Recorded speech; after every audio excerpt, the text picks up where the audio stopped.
베드로가 그리스도를 고백을 했죠. 그때 막바로 예수께서 주신 말씀의 비밀이 있습니다. 그게 뭘까요? 교회의 축복이었습니다. 너는 베드로라, 이 반석 위에 내 교회를 세우리니 음부의 권세가 이기지 못하리라 했습니다. 이 반석 위에 내 교회를 세운다 했습니다. 그게 뭡니까? 교회의 축복입니다. 복음을 알면요, 교회의 축복을 알게 되죠.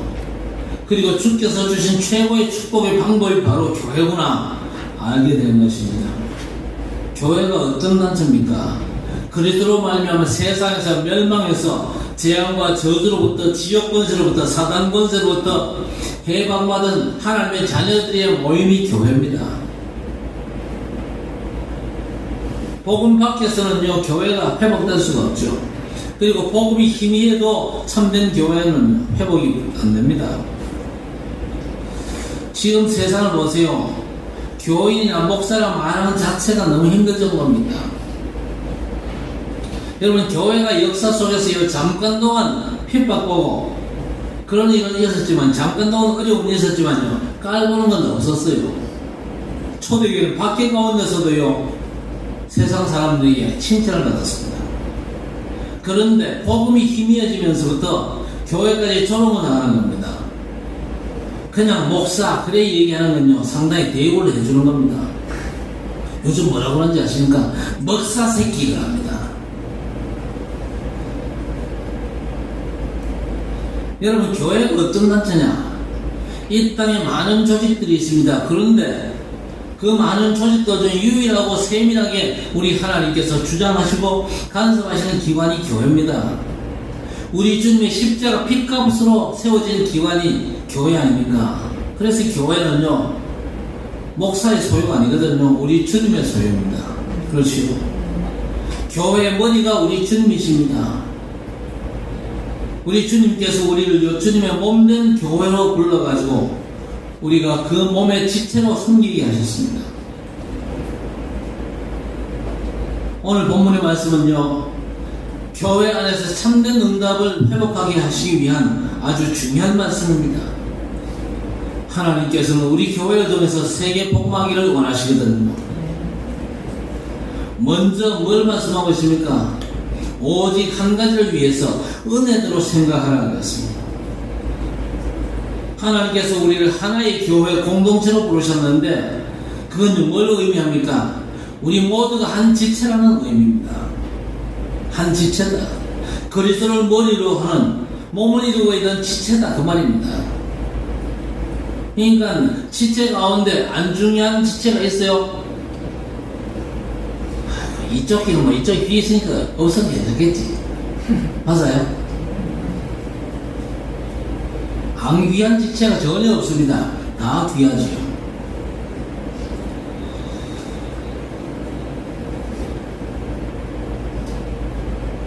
그래서 예수 믿는 우리 하나님의 자녀들에게 가장 중요한 게 뭐냐? 구원의 언약으로 하나가 된 것입니다. 구원의 언약으로 하나가 된 거예요. 교회는요, 그리스도 안에서 한 몸입니다. 그렇죠? 그러니까 저 사람의 어려움을 내가 모른 채 한다. 그건 등신 같은 짓입니다. 왜? 저 사람의 어려움이 저 사람의 어려움뿐만이 아니고 내 어려움입니다. 그렇죠? 그게 바로 지체의식입니다. 귀가 간질간질한데 손이 나하고 상관없으니까 뭐 귀 간질한 것만 나하고 상관없다 그러면 됩니까? 귀가 간지러면요, 손이 동원돼 가지고 귀를 좀 후벼야 될 거 아닙니까? 그래가지고 안에 그저 귀청도 떼내고 그 귀를 시원케 해야 된단 말입니다. 그 일에 이 손가락이 지체로서, 물론 뭐 귀기에 가지고 후벼도 되겠지만 거기에도 손가락이 사용이 되지 않습니까? 그러니까 지체로서 우리가 다른 지체를 돌보는 것이 그게 몸을 세우는 일입니다. 그렇겠지요? 자, 그런데 부부지간이나 생각이 다 달라요. 그렇죠? 그래서 자기들 생각만으로는 절대 하나가 될 수가 없습니다. 어제 우리나라 법정에서 대판 싸움이 났습니다. 대판 싸움이 났습니다. 어제 법정에서 누가 재판받았습니까? 경기도 평화부지사원 이환영 씨가 재판받았죠. 재판을 받았는데 그 재판장에 누가 왔습니까? 그 부인이 와가지고 방청석에 앉아가지고 재판받는 자기 남편 보고 막 욕하고 막 싸웠어요. 아주 큰 소리로 부부싸움을 했던 거예요. 그러니까 아마 그 사람들 하나 되기 어려울 겁니다. 굉장히 어려울 겁니다. 언제 부부가 하나 됩니까? 구원받은 남편이 하나님을 바라보는 것. 또 구원받은 아내도 하나님을 바라볼 때 진짜 하나가 되는 겁니다. 그렇지요? 여러분, 출애굽 때 피 언약을 모세한테 주셨잖아요. 그 언약이 이스라엘 백성들이 전달되어 가지고 백성들 전체가 믿음으로 하나가 되었을 때 기적이 일어났잖아요. 그렇지요? 그래서 출애굽기 12장 28절에 이스라엘 자손이 물러가서 그대로 행하되 여호와께서 모세와 아론에게 명령하신 대로 행하리라 하셨습니다. 뭘 행했습니까? 하나님께서 모세를 통해서 주신 말씀대로 어린 양을 잡아라. 잡은 그 어린 양의 피를 문에다 발라라. 하나님께서 모세를 통해서 그 말씀을 주셨습니다. 그 말씀은요, 이스라엘 백성들이 한 사람도 빠짐없이, 한 집 빠짐없이 어린 양을 잡아가지고 그 피를 문에다 발랐어요. 그랬더니 어떤 일이 벌어졌습니까? 그날 밤에 엄청난 일이 벌어졌습니다. 죽음의 천사가요, 애굽의 집집을 다니면서 마다들 싹 다 죽입니다. 짐승도 맛짐승 싹 다 죽입니다. 그런데 안 죽이는 집이 있습니다. 어떤 집을 안 죽입니까? 그 집 문에 피가 발라졌나 안 발라졌나 그것만 봅니다. 야, 이 집은 대단히 집이 화려하고 크네. 아, 이 집은 그냥 넘어가야지. 절대 그런 거 없습니다. 화려하거나 크거나 안에 들어가서 보고 문서주와 좌우 임방에 양의 피가 없으면요, 들어가가지고 마치 다 죽여버립니다. 죽음의 재앙이 애굽 온 집에 임했는데 그 죽음의 재앙이 임하지 않는 집이 있습니다. 어떤 집입니까? 어린 양의 피가 그 문서주와 임방에 발라져 있습니다. 그러면요, 절대 그 집 들어가지도 않습니다. 죽음의 천사가 그냥 넘어가요. 무슨 얘기입니까? 십자가에서 우리를 위해서 피를 주신 어린 양 대신 예수 그리스도, 그분의 피가 있는 한 개인, 재앙과 저주, 지옥의 권세가 전혀 해코지를 못한다 그 말입니다. 그래서 여러분이 예수 믿는 건요, 엄청난 사건입니다. 그렇죠? 집집마다 있는 모든 영적인 문제는요, 부모와 자식 그리고 온 가족들이 복음으로 하나 될 때 싹 다 무너지는 줄 믿습니다. 오직 그리스도로 하나가 될 때에 문제가 해결되는 거예요. 이스라엘 백성들 언약으로 하나가 될 때에 홍해와 요단이 갈라지고 여리고 무너지는 역사가 일어났지 않습니까? 초대교회가 복음 안에서 오로지 기도로 하나 되어가지고 세계 살릴 역사를 감당했던 것입니다. 왜 우리가 복음으로 하나가 되어야 됩니까? 분명히 사단이 지금도 활동하고 있거든요. 그래서 우리는 하나가 되어야 됩니다. 여러분, 사단이 어떤 존재입니까? 창세기 3장 문제, 6장 문제, 11장 문제 가지고 이 땅을 완전 사로잡았습니다. 이 땅의 모든 인생들 다 사로잡았습니다. 그런데 그 사단을 누가 꺾었습니까? 우리의 구원자 예수께서 이미 십자가로 말미암아 사단을 꺾으셨습니다. 십자가에 예수께서 죽으셨습니다만은요, 그 죽음의 권세를 이기시고 부활하신 그 순간 예수님은 승리하신 겁니다. 사단은 완전 꺾인 존재죠. 그래서 언제든지 예수 이름 부르면요, 예수 이름 앞에서만 사단은 무릎을 꿇게 되어 있습니다. 자, 그런데 이 존재가 교회를 어렵게 하고 방해하는 전략이 있습니다. 그게 뭡니까? 하나님의 자녀를 할지라도 자꾸만 속이는 겁니다. 그렇죠? 여러분, 사단은요, 어떤 의미를 가지고 있습니까? 사단은요, 분리시키는 자라는 뜻이 있습니다. 하나님과 인간 사이를 자꾸 분리시킵니다. 하나님을 도저히 안 믿는 사람이 있어요. 그 사람이 안 믿어지는 것보다가 그 사람 속에 사단이 역사하면요, 하나님을 안 믿도록 만듭니다. 하나님과 그 사람 사이를 자꾸만 분리시킨다니까요.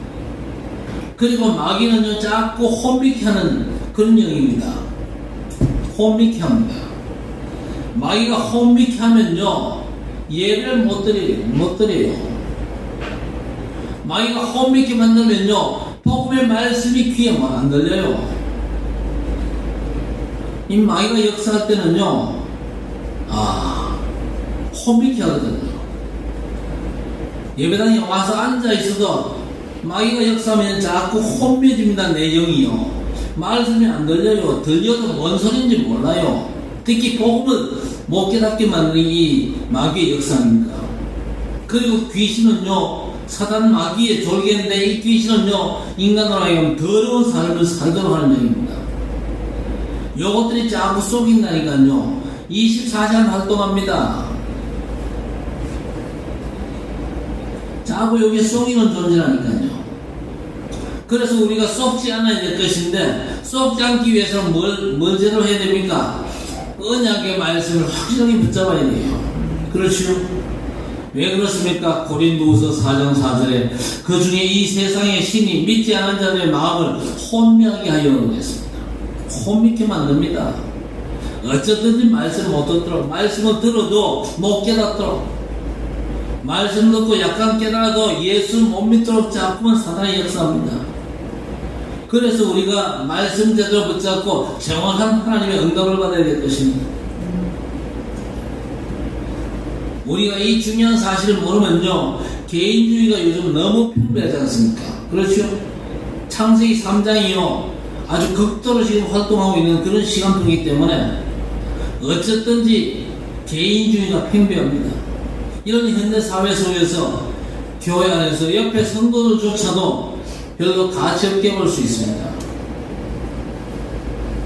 그래서 에베소 4장 3절 말씀에 평안에 매는 줄로 성령이 하나 되게 하신 것을 힘써 지키라 하셨습니다.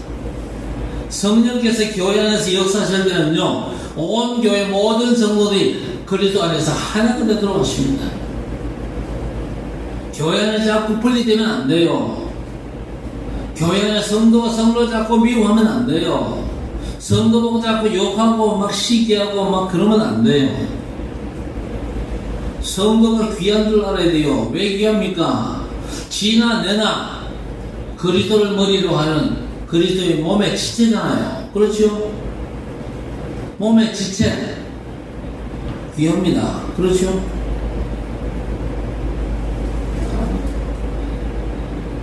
밥을 먹어야 되잖아요. 배가 고파. 배고프면 밥 먹으면 되는데 팔이 딴 생각을 해. 팔이 배는 고프지만 나도 좀 쉬고 싶다. 이래가지고 손이 팔이 숟가락질 안 하면 대유 안 돼요. 숟가락질 안 하면은 배만 고프고 말아요. 집 팔 힘 떨어지잖아. 계속 며칠 지나다 보면요, 결국 내가 쓰러집니다. 배가 고프면요, 팔도 일을 해야 돼요. 그렇죠? 입도 일해야 되고, 그죠? 이빨도 일을 해야 되고, 혀도 일을 해야 됩니다. 그렇죠?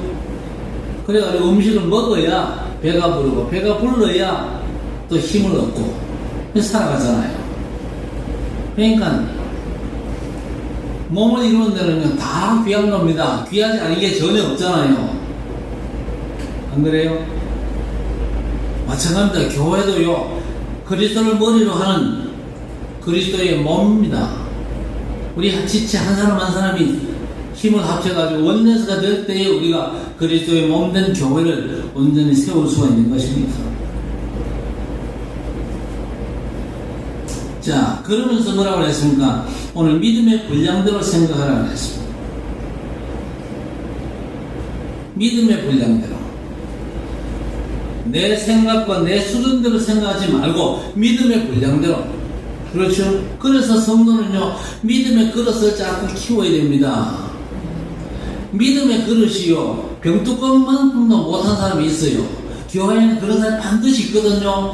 직분자 가운데도 반드시 있어요. 그러면요, 교회가 진짜 중요한 일을 못해요. 왜? 믿음의 분량이 너무 형편없기 때문에.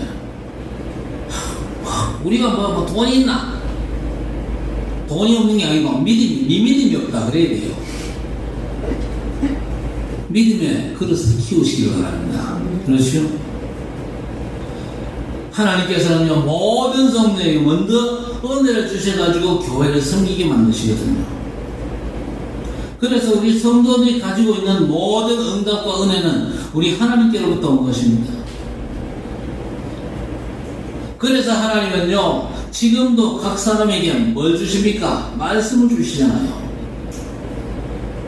말씀을 왜 주십니까? 내 믿음을 키우기 위해서, 내게 은혜 주시기 위해서 말씀을 주시거든요. 말씀 들을 때 여러분, 그 말씀을 자꾸 다른 사람에게 떠넘기지 마세요. 이 말씀은 우리 며느리가 들어야 되는 말씀인데. 아니거든요. 누가 받아야 될 말씀입니까? 내게 주시는 하나님의 말씀입니다. 그렇죠? 그 말씀을 통해서 에베 4장 7절에 우리 각 사람에게 그리스도의 성분의 분량대로 은혜를 주셨다는 얘기가 있습니다.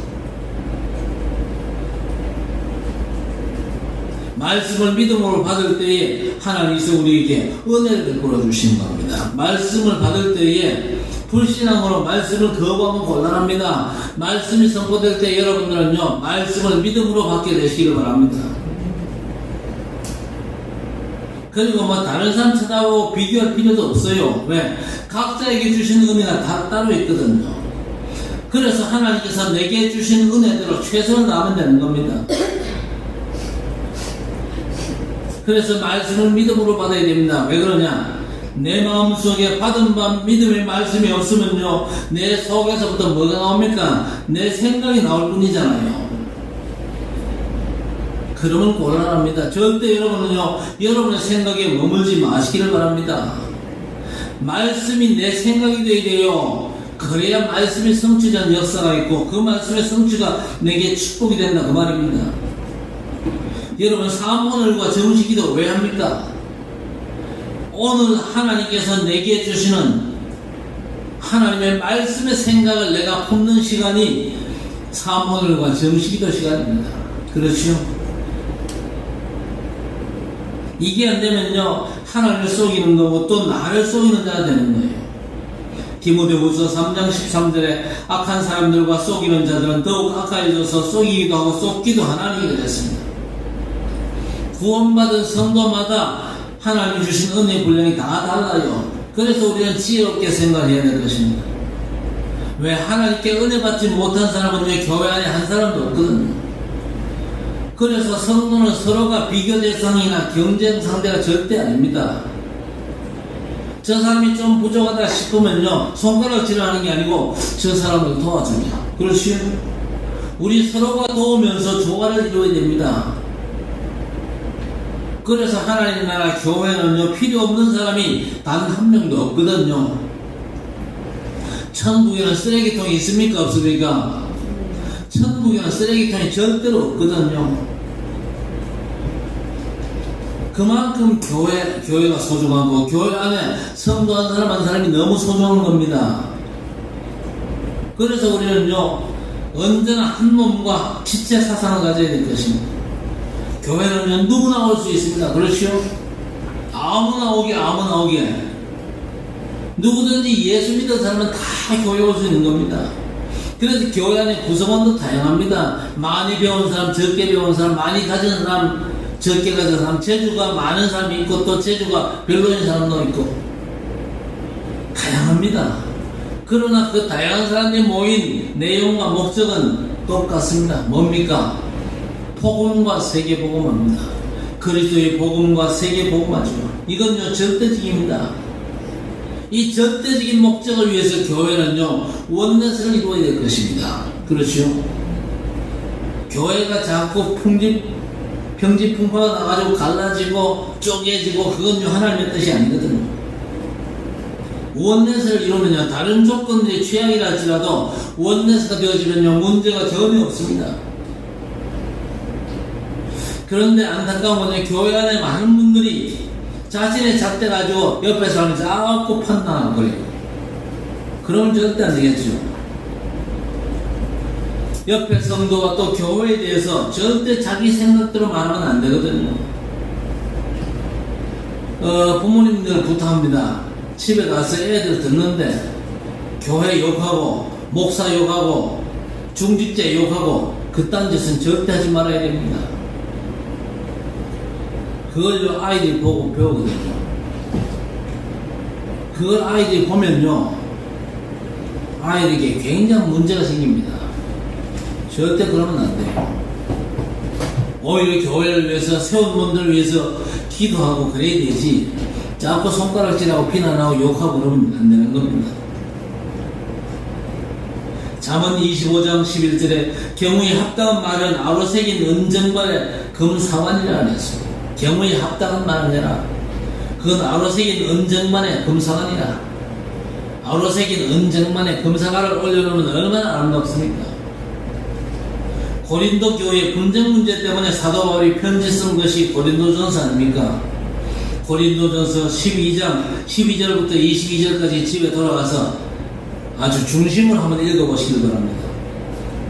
한 몸의 지체, 같은 성도가 서로 간에 분쟁하고 싸우면 절대 안 되고 협력해가지고 한 몸을 이루어야 된다는 내용이거든요. 자, 그래서 그리스도의 몸을 이룬 지체인 우리 성도들은요 서로를 존귀하게 여겨야 됩니다. 서로를 존귀하게 여겨야 돼요. 하나님의 자녀들은요 서로 귀하게 여겨야 됩니다.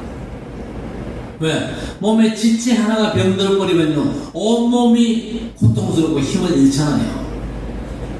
한 군데 문제가 전체를 죽이는 겁니다.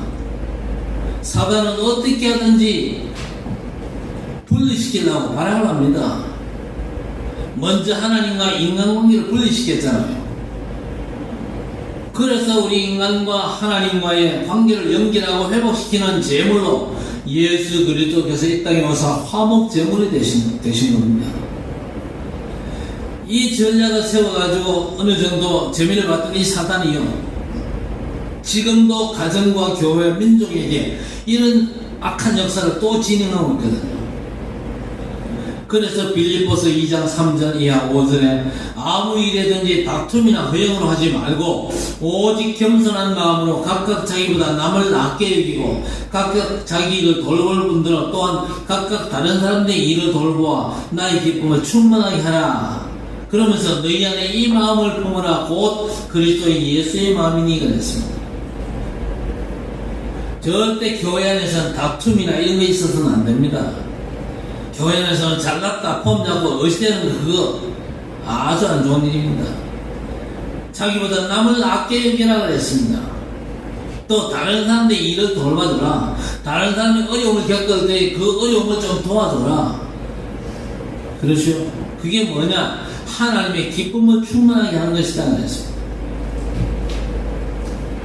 우리는요 육신의 피로 통하는 그런 관계는 아닙니다. 그러나 그보다 더 중요한 절대적인 조건 가지고 통하는 관계거든요. 그리스도의 피로 통하는 그런 관계다 그 말입니다. 이 관계가 확인되는 게 뭡니까? 교제 아닙니까? 교제. 그래서 에베소서 4장 12절에 이는 성도를 온전하게 하여 봉사일을 하게 하며 그리스도의 몸을 세우리라 하심이라 했습니다. 성도의 교제가 왜 중요합니까? 성도의 교제를 통해서 그리스도의 몸을 온전히 세우는 것입니다. 사람은요 하나님의 은혜로 서로 소통이 되어야 비로소 온전해지거든요. 하나님께서 결혼을 허락하신 이유가 또 뭡니까? 서로 도와가지고 온전해지려는 겁니다.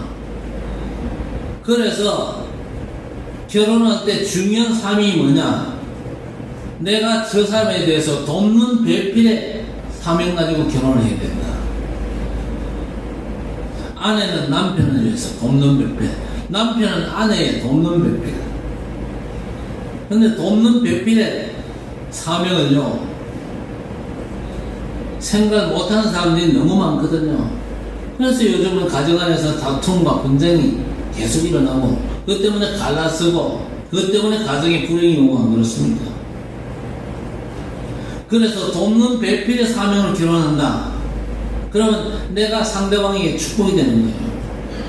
그렇죠. 하나님께서는요, 참된 성도의 소통과 온전한 교제로 말미암아 하나님과 함께하는 삶을 원하시는 겁니다. 그리고 하나님께서 은혜 주신 그 분량대로 우리는요, 서로를 섬길 수가 있어야 됩니다. 교회 안에서 성도가 성도를 섬기는 이 아름다운 모습들을 반드시 회복해야 되거든요. 오늘 본문의 배경에 어떤 문제가 있냐? 로마 교회 안에 파벌이 생겨가지고 하나님의 축복을 다 놓쳐버렸어요. 그래서 교회 안에서 절대 하면 안 되는 거, 파당을 짓거나 줄 세우기 이런 거 절대 하면 안 돼요. 그래서 교회 안에서 뭐 공식적인 어떤 교회 그저 기관 그걸 제외하고는요, 끼리끼리 모이는 거 절대 금지시키잖아요. 왜 끼리끼리 모입니까? 어떤 교회는요, 서울대 동문도 있어요. 교회 안에. 그건 교회가 아닙니다. 그거는요, 서울대 동문회는요 밖에 나가서 해요. 왜 교회 안에서 서울대 일이 모여 경북대 일이 모여 왜 그럽니까? 그건 아주 악한 짓입니다. 그거는요, 학벌과 상관없이 성도가 서로를 섬겨야 돼요. 그게 지체의 사명입니다. 복음이 아닌 육신적인 것과 소통하는 모습을 보고 바울이 권면한 내용입니다. 세상 조직에는 흑암이 역사하잖아요. 그래서 복음으로 먼저 그 흑암 세력을 꺾어야 됩니다. 그래서 빌립이 사마리아에 내려가서 복음을 전했을 때에 흑암이 꺾이고 그 성에 큰 기쁨이 임했지 않습니까? 사도행전 8장 6절에 무리가 빌립의 말도 듣고 행하는 표적도 보고 한 마음으로 그가 하는 말을 따르더라 했습니다. 영적인 문제 해결을 산 마음으로 하나님께서 은혜로 주신 걸 받은 분량대로 잘 섬기면 되는 겁니다. 하나님께서 교회 안에서 주의 백성들이 하나님의 말씀을 아멘으로 믿음으로 받게 하신 이유가 뭐냐? 옆에 지체인 성도를 잘 섬기라고. 자, 그러면서 오늘 5절에 뭐라고 말씀했습니까?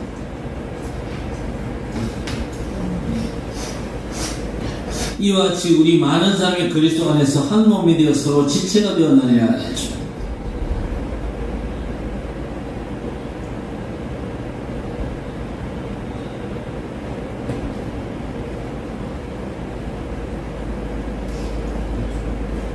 그리스도 안에서 한 몸이다. 교회 안의 성도는요, 그리스도 안에서 한 몸입니다. 많이 배운 사람이나 많이 가진 사람이나 그렇지 못한 사람이나 이건요, 차별이 없습니다. 한 몸으로 서로 지체가 되는 거예요. 지체가 되는 그 말은 무슨 말입니까? 다른 지체를 돕고 섬기는 것이다. 그래서 몸을 제대로 세워야 된다.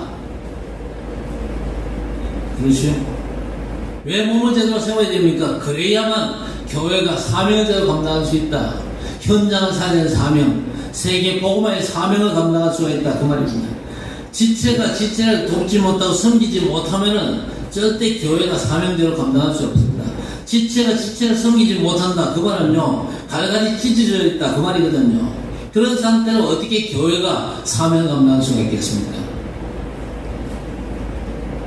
오늘 또 뭐라고 그랬습니까?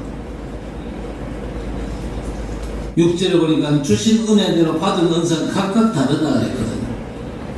교회 안에 다양한 사람들이 모여 있습니다. 그런데 그 다양한 사람들이 받은 은혜가 각각 달라요. 또 달랐는데 또 각각 다 다릅니다.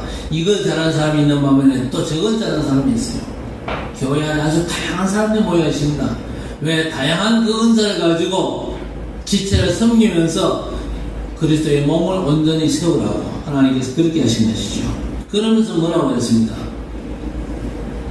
혹 6절에 혹 예언이면 믿음의 분수대로 오렸습니다. 예언이 뭡니까? 예언은 하나님의 말씀을 선포하는 겁니다.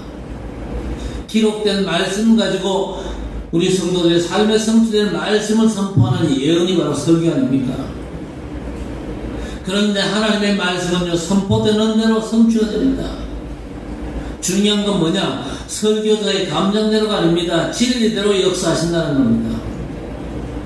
그래서 잠언 26장 2절 말씀에 까닭 없는 저주는 참새가 떠도는 것과 제비가 날아가는 것 같이 이루어지지 아니하노니라 했습니다. 무슨 말입니까? 까닭 없는 저주, 공의롭지 않은 저주를 말하죠. 이건 절대 성취되지 않는다는 뜻입니다. 성경을 보세요. 의인들이 아주 억울하게 이 원수의 저주를 받은 일들이 있어요. 그런데 그 모든 것들이 헛된 걸로 드러났습니다. 골리앗이 블레셋 신들의 이름으로 다윗을 저주했잖아요. 그런데 다윗이 그 싸움에서 완전 승리했습니다. 선지자 예레미야도 원수들에게서 까닭 없이 저주의 대상이 되었습니다. 그러나 그 원수들의 저주는요, 하나님의 사람 예레미야에게 미치지 못했습니다. 하나님의 권위로 선포된 저주만이 상대방에게 성취됐죠.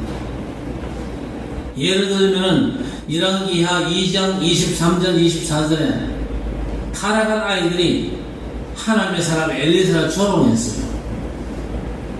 그 죄로 저주받아가지고 그들 중에 42명이 암곰에게 찢겨 죽었잖아요.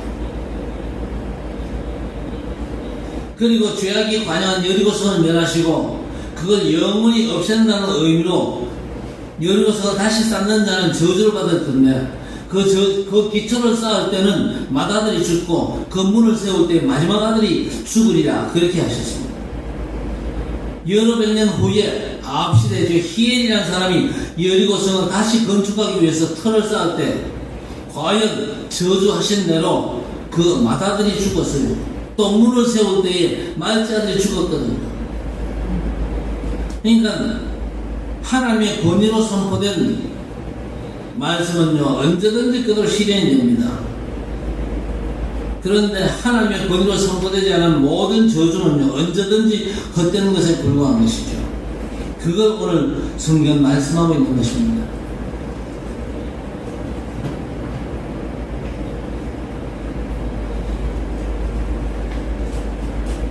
그래서 말씀 선포는 언약이 근거가 되었을 때 반드시 성취된다는 겁니다. 하나님의 약속이 근거가 될 때는요, 반드시 성취됩니다. 하나님의 약속이 선포될 때 여러분 진짜 믿음으로 그 말씀을 받게 되기를 바랍니다. 그리고 그 말씀의 성취는 우리 하나님께서 책임지시는 거거든요.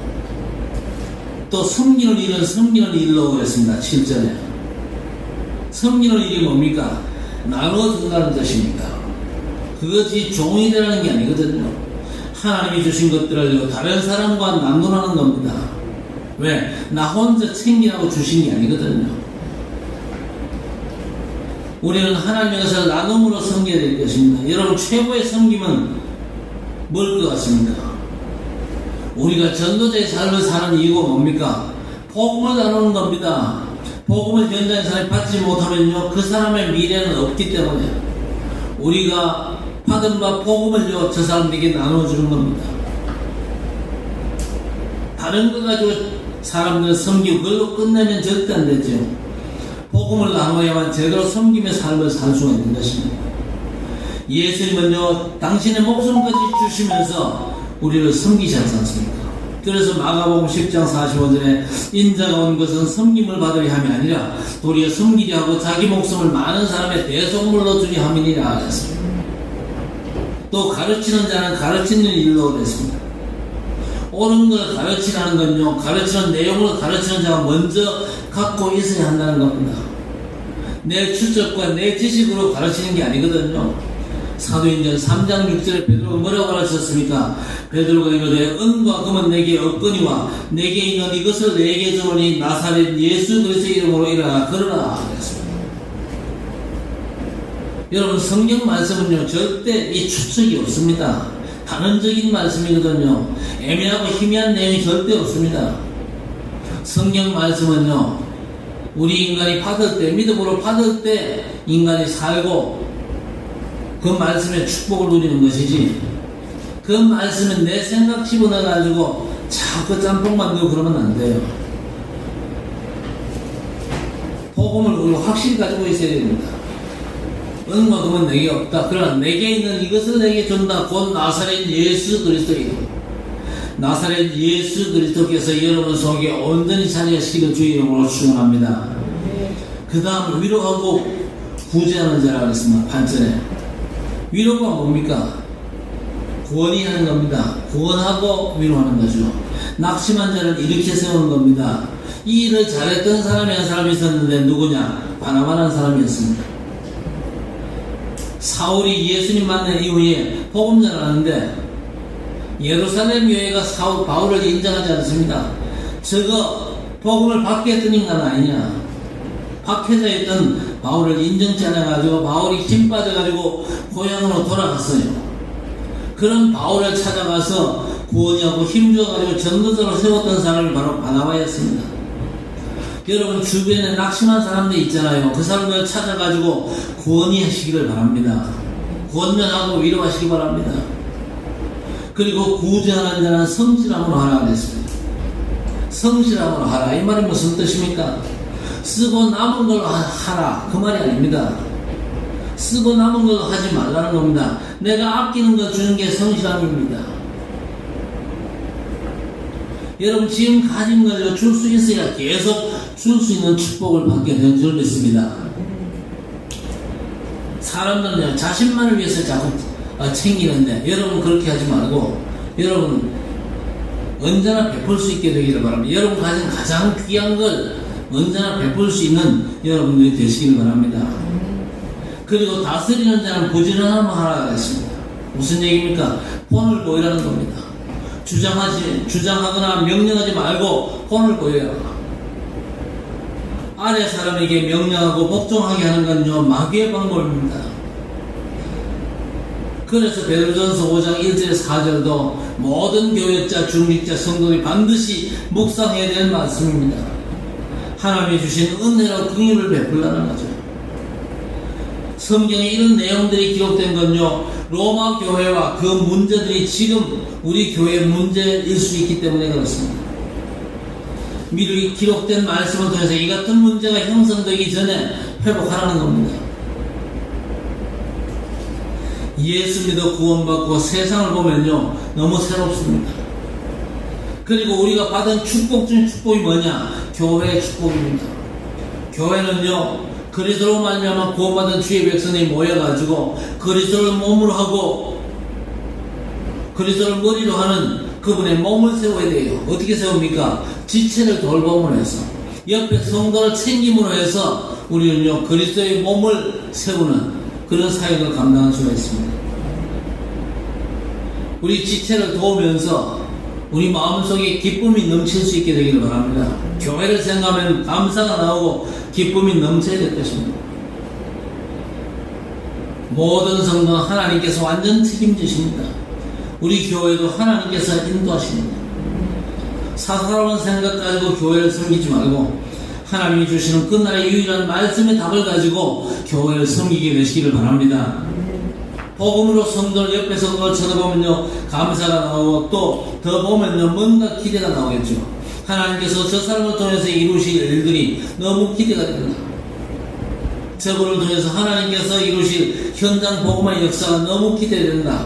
이런 마음 가지고 기도하면서 옆에 성도를 섬길 수 있게 되기를 바랍니다. 서로 섬기면서 그리스도의 몸을 온전히 세우는 그런 지체의 사명을 온전히 감당하는 우리 성도들 되시기를 주의 이름으로 간절히 축원합니다. 하나님 아버지 감사합니다.